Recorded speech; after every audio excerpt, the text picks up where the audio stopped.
দেশনেত্রী বেগম খালেদা জিয়া আপনাদের সঙ্গে শেষ বৈঠক করেন, বর্ধিত সভা করেন।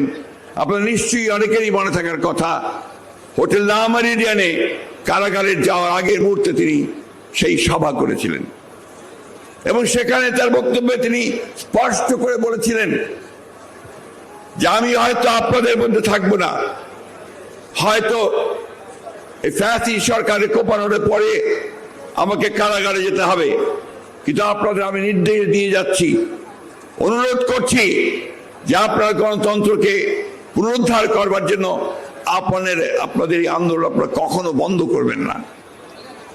সেই নির্দেশকে সঙ্গে নিয়ে ভারপ্রাপ্ত চেয়ারম্যান জনাব তারেক রহমানের নির্দেশে আমাদের সারা দেশের অগণিত নেতা কর্মী তারা দীর্ঘ এই 15 বছর নিরন্তর সংগ্রাম চালিয়ে গেছেন।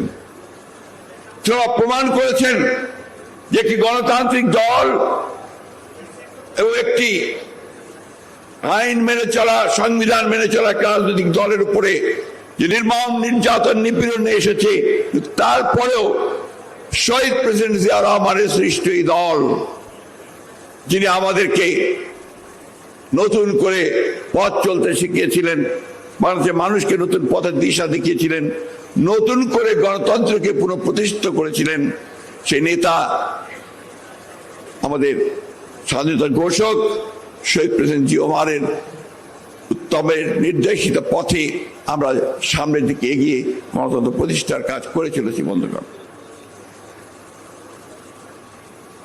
এই 16 বছরে এবং বিশেষ করে দেশনেত্রী বেগম খালেদা জিয়া কারাগারে যাওয়ার পরে আমাদের অসংখ্য নেতাকর্মী শহীদ হয়েছেন। সেই শোক প্রস্তাব নেওয়া হয়েছে। আমাদের অসংখ্য নেতাকর্মীকে গুম করা হয়েছে, আমাদের অসংখ্য নেতাকর্মীকে পঙ্গু করে দেওয়া হয়েছে, 60 লক্ষ মানুষের বিরুদ্ধে মিথ্যা মামলা দেওয়া হয়েছে।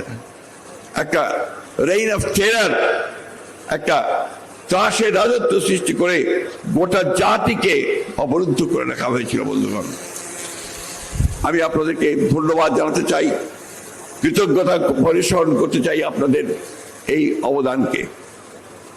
আপনারা মাঠে থেকে প্রতি মুহূর্তে বাংলাদেশ জাতীয়তাবাদী দলকে শক্তিশালী করার চেষ্টা করেছেন, সেই জন্য আপনাকে আন্তরিকভাবে ধন্যবাদ।